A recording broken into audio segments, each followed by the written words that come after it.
Welcome back, Panthers. In our fourth episode of WeAre105, we will be talking to some 8th graders about their experience here at GEMS, and later you'll be hearing a segment about summer movies with Trevor and Tori. Let's get into it. We are 105.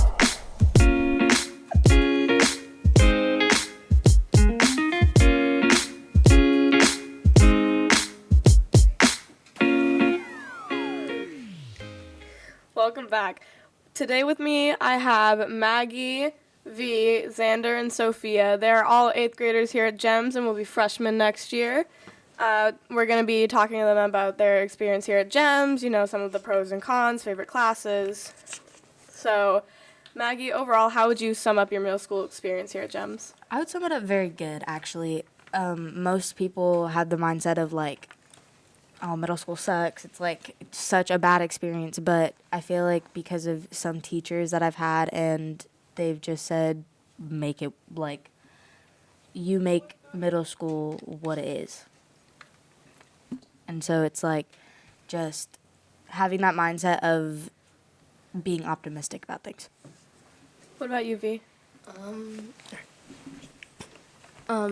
It's been a really good year, years here, and sometimes it was hard for some things, but you can get through it if you try hard enough and focus. What about you, Xander? Overall, it's been kind of like a roller coaster for all of the couple of years that I've been here. I mean, most of the teachers have been okay when it comes to grading or when it comes to assignment checking. It can overall be very overwhelming for some, but I mean, my experience wasn't as bad, so I have nothing to say about that. What about you, Sophia? Middle school for me, I feel like there's some good sides to middle school, but also some bad sides. I thought going into middle school would be really scary at first, but I feel like I've truly found out who I was from middle school. So I guess middle school is also good and bad, but How about you tell us some of your highlights, your best memories, favorite classes? Xander? So definitely a lot of highlights, but I think that there was a lot of rides that shouldn't have been taken, whether it comes to friends or grades or just overall interaction, and especially social interaction. I think one of my better highlights this year was definitely when I met some of my best friends, which, I mean, that can overall be just overall a stat booster, I guess, when it comes to personality or your motivation to stay. But it can definitely be better to be in middle school with friends than without. What about you, Maggie? I feel like some of my highlights were a lot of the teachers here, because I feel like they made middle school what it is. I feel like they made middle school fun, because there's some experiences that I didn't have well with the students here. So the teachers made it a lot better because I had someone, a lot of the teachers I could talk to, and so I had some people to vent to. So it was different, so I didn't feel alone with that. What about you, V?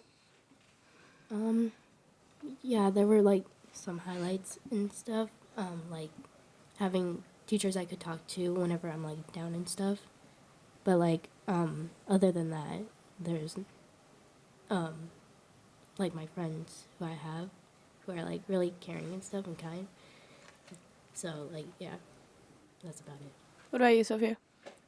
I feel like some of my highlights really come from the teachers and the students' perspective, but mostly the teachers, because the teachers actually, I feel like at this school, the teachers actually care about you, because when I was in Sacramento before, not that many teachers really cared about their students. They only really cared about how their class average was doing. Yeah. So I feel like me being at this middle school is just a new perspective on life itself. I feel like I'm speaking as a 7th grader because I am, but a lot of the 8th grade teachers and other grades, they're a lot calmer than I've noticed at other schools. And some teachers have, it sucks because a lot of the teachers that I really like or were really looking forward to have as an 8th grade teacher are They left. leaving. Yeah.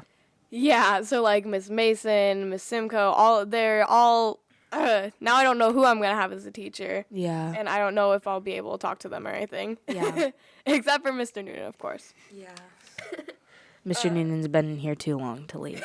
Suddenly. He's kind of obligated to be here Yep. legally. Can't leave. Never. Never. How have you changed from 6th grade to 8th grade? Xander? So, in 6th grade, I was one of, like, the weirder kids. And I think that really, like, I mean, it did not help my social status at all. Because that was what got me into bullying from my friends. But, I mean, it's what shaped me into who I am. And I guess, as one of, like the louder ones in the friend group, I guess that was like a key part to figuring out who I was and who my friends were, because in high school there are going to be people who are also like that, and then once I meet those people, then I'll really be able to like figure out what my potential is when it comes to social status. Yeah. What about you, Sophia? Like what Xander said before, I was one of those weird kids in 6th grade, but I feel like that and bullying like kind of shaped me to who I was and kind of made me more comfortable of just like trying to be myself in like just like a public space, because like usually I never get to be myself around like just random people, but now what if like my friends and people I've like became like, how do I say this, like became my friends over the years, I feel like they like changed my life forever. Oh yeah. What about you, V? I was like definitely one of those like quieter kids who would like get bullied a lot. And like that made me like who I am now, and like now I know like not to do that to or like bully people, because like it's going to hurt their feelings and stuff. Yeah. What about you, Maggie? I feel like I've just changed, like I feel like my personality hasn't changed a lot, but I feel like friends and like I have those core friends, but like acquaintances and like people who I hang out with are different. My family dynamic has definitely changed. Yeah, because my brother's in high school and my sister is developing an attitude at 4 years old, so it's crazy. And now I live with my dad, so it's different. And so it's just like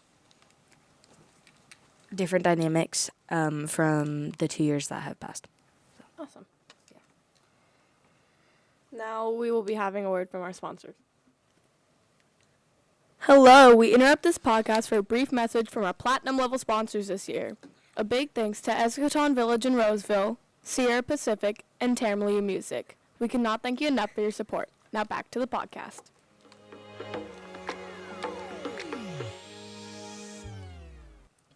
All right, welcome back.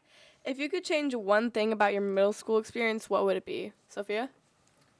I feel like if I had to change one thing, I would probably change on how I viewed people mostly, because I feel like, because when I got bullied a lot when I was in 7th grade, I didn't really look at their perspective on like why they were bullying me, but when I kind of did, I kind of showed me like why and like why they were like that and like why. So basically just that. Yeah, my mom always told me, like, hurt people. There's probably something going on. Yeah, on we talked their about that side. last time. Yeah, so yeah. Oh, we did. What about you, V?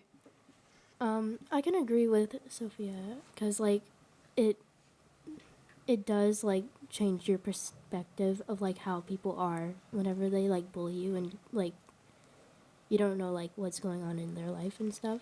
So yeah. What about you, Xander?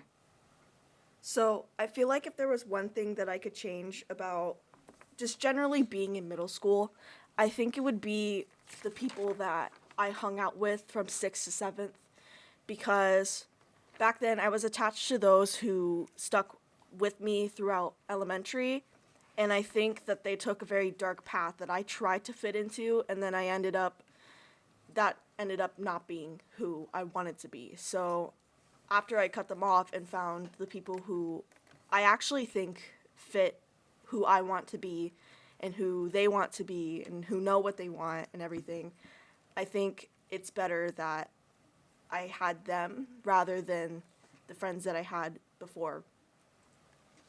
What advice would you give to incoming sixth graders on like surviving middle school, Maggie? I feel like not just flowing through it, making it like known. Like not known, but making it an experience.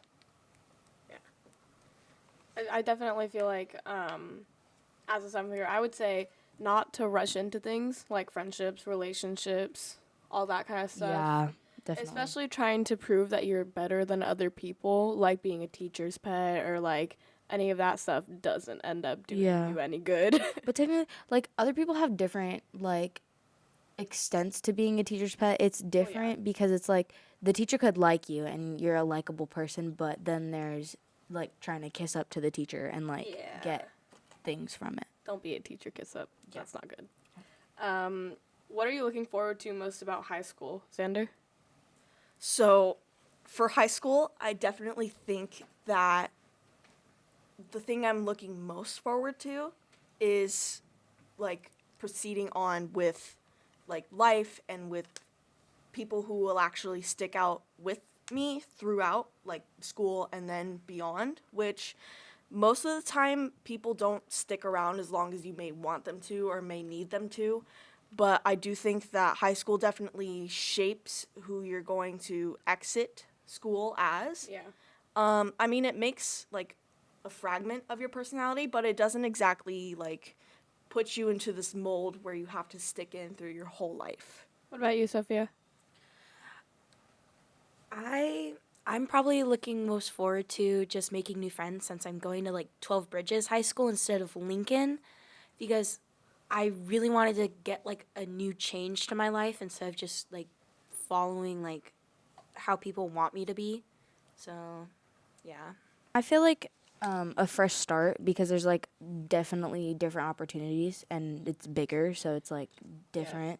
I'm excited for when I go for like the multiple electives. That's Yeah, gonna be yeah. especially with all the different choices rather And it's than like just the different same now from when like you could pick electives here because you could definitely pick like Avid. It was an all year thing.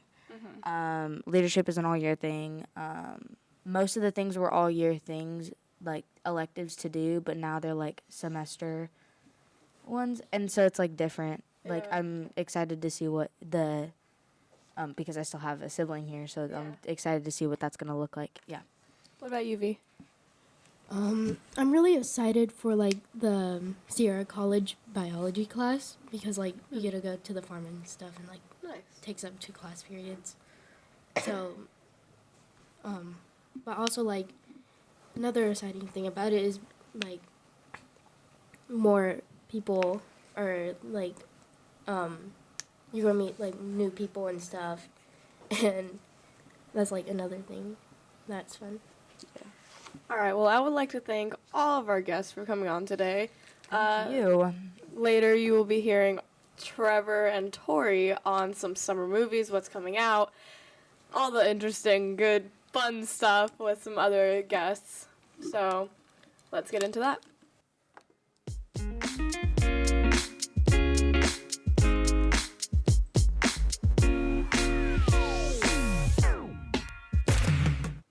Hello, Panthers! I'm hosting a roundtable with my co-host Trevor on summer movies, and we have guests Alyssa, Vance, Josh, and Aaliyah, sorry.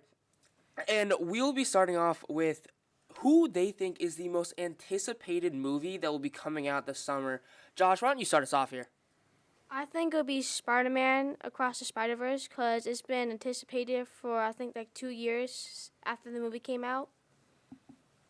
To be honest, the Hunger Games movie, I don't know what's coming out, but I know it's an actual movie that's coming out. It's on the 4th book, I think. I don't know if there's a part 2 of The Mockingbird, but it's really I saw the trailer. It's really cool. I think Transformers Rise of the Beast, personally, like, all the audios or all the yeah. I think like the Indiana Jones 5 movie is going to be a great prediction because the fourth one hasn't come out in like such a long time. So I think that's going to be an exciting thing for everybody to see. That's cool. Yeah, I like Indiana Jones. I'm gonna have to too. agree with Josh here with Spider-Man Across the Spider-Verse too. I'm really excited for it to watch it in the movies. So I've never read or seen any of the Hunger Games movies, so I'm gonna have to go with Josh because I don't read. Dang, all right. It's good. It's good. It's a really good movie. It's a lot of suspense. Any predictions on the biggest blockbuster movies? Let's start with fans. I don't know. You don't have a guess? No. The Flash, maybe? Oh, God. The Flash? I don't know. I mean, I don't. Okay, I might just be dumb about this, but I don't know what blockbuster is, so I'm just gonna go with Vance's guess. So the definition of blockbuster is like the movie that will make the most amount of money. Oh, So what movie do you think will make the most money for their studio? probably Across the Spider-Verse because it's a lot like from Into the Spider-Verse. It was a lot of. It was like more kiddie-ish. It's a lot more kid-friendly than the rest of the Spider-Man movies. So I think a lot of younger audience will go in and see it instead of just teenage kids who just like Spider-Man. Josh? I think it'll be Five Nights at Freddy's. I think it'll be Five Nights at Freddy's because this is the only time they'll be using real animatronics for their movie. I think Across the Spider-Verse is probably going to bring in a lot because just like the graphics and everything, it's really cool. And because we're in like 5 years later after the first movie coming out, there's going to be a lot of new like art and stuff about it than the first one. I think it'll honestly be Mrs. Marvel from just because like the Marvel Studios is always like a big company, so and they always get a lot of pulls, so you know. What are your thoughts on the new Flash movie coming out?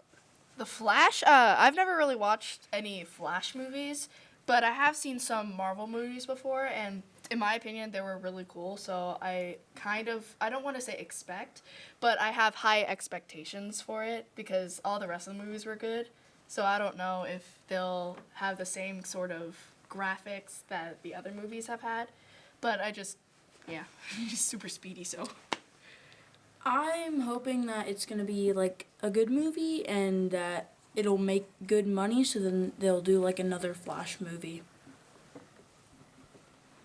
I think that they shouldn't change the actor of Flash because the show that I seen of the Flash was pretty good, and the actor that they did before did some crimes before, so I don't know yet, and I think it'll be pretty good. Yeah, adding on to what Josh has said, Ezra Miller is a bit of a controversial actor in Hollywood right now because he's been fired from the set multiple times for his crimes, and then continuously gets hired back. Why? God knows how. God knows how many crimes he committed. Well, to be honest, I'm not that big of a Flash fan, but just like by what's been going on, I hope it's at least a good movie and like not just like those movies where you're gonna watch it and you're not like it's okay, but it's not like the best movie. I always hope for like any movie, especially like a Flash movie, to be at least good and predictable. So I've already seen most of the trailers and it already looks really good. I'm very excited for that. All right, so we're gonna section over to the new Indiana Jones movie, Indiana Jones 5. I can't remember the title off the top of my head, but Josh, we'll start with you. How do you think? Just your opinion on it. I think they shouldn't change the actor because now he's like very old, and I watched the old movies and I still can't see the old actor doing what he used to do. I never really watched Indiana Jones, but I have been on like the Disney ride multiple times. So I think it's pretty cool. And my mother has watched the movies as well, and she also really liked them. So I guess. Josh, I would just like to say your opinion is objectively wrong. To take that away from Tom Ford is a sin. It is. What do you have to say about that? Well, cause the trailer that I saw was that in almost every movie, when there's every time like a new, if it could be a new actor, like at least like a sequel of how we can have like a new person, is just how him doing every Indiana Jones and how he's getting older and older. It's not gonna be that much fun no more when it's from the classics. It's more impressive that Harrison Ford is doing it at 75 than it would be if someone came in and took it when they were 24. So I'm gonna have to butt in and say that he is an old actor, and bringing in a new actor would be good. But the way that I say that they should bring in a new actor is by, like, having him be like his son or something, and then he dies, and then he comes and becomes the new Indiana Jones. Actually, Yeah. I kind of like that. Like the old new era kind of thing. That's Old actually Indiana Like a new Jones generation. Like Yeah. Batman type of vibes. Yeah. Batman. Indiana Jones is not Indiana Jones without Harrison Ford. You cannot change my opinion on that. But I have he's to agree with you old. though. I do agree with you because like he was the original and like it's good to keep it out because he's getting old, yeah, but like that's just the original, so. Plus, there's a lot of action scenes, and I'm assuming that, like, with his old age, I think it would be unsafe for him to, like, get on those high wires and just start flying out of nowhere. Yeah. And the graphic, big explosions. And I just don't think it would be safe for him, to be honest. Well, there is such a thing as stunt doubles, but he's been in the role for almost, 50 years? Yeah. It's been that long? Yeah. I think his arthritis is gonna kick in, honestly. Dude, my parents are old, man. I don't know. All right, we're going to segment into our last movie that we'll be talking about. My personal favorite of the summer, White Man Can't Jump. It is a remake of a older movie about two basketball duos who take advantage of others because one of them is white. Just off of that summary, does anyone have any opinions on it? I've never seen this movie, and I'm probably not going to see it unless it comes to, Netflix. Well, I mean, I've heard of, the old one that came out in, in 92, and I've never watched it before, but, I hope it's interesting, I guess, because I mostly like older versions better than the new ones, but I've never really seen White Man Can Jump, except for my mom. I love basketball, so I'm 90% probably gonna watch it at some point. I've heard the ads on Spotify about the new show or new movie, and I mean, the ad's good. I've never personally watched it, and I also really like basketball. Just personally, not to play it, but it's really entertaining to watch. So, I'll probably watch it once it comes out, maybe. Also, the fact that Jack Harlow's in it is already a plus. Oh no. As a white man who cannot jump, this is going to be a great movie in my opinion. Wow. Way to rip on yourself there. I did see the trailer of it. It was pretty good. I liked the comedy was in it, and it was also pretty good to see how they changed how it would be looking. The song choice that they chose is actually on my Spotify playlist, so. All right, I would like to thank all of our guests for coming out and my co-host Trevor for helping me host this. Before we wrap up our final podcast of the year, we will be doing a free giveaway for a yearbook on WeAre105. The first person to email gemstv@wpsd.org the correct answer will win a free book. The question is, before Gems was black and maroon, what were our school colors? Good luck, Panthers! And that's a wrap for our fourth and final episode of the year. Thank you for everyone who came on our show, and thank you to everyone that has been tuning in. We will be back in August with many more shows. You can find us on Apple Music, Spotify, and YouTube. Hope you have a great summer. I'm Tori, signing out.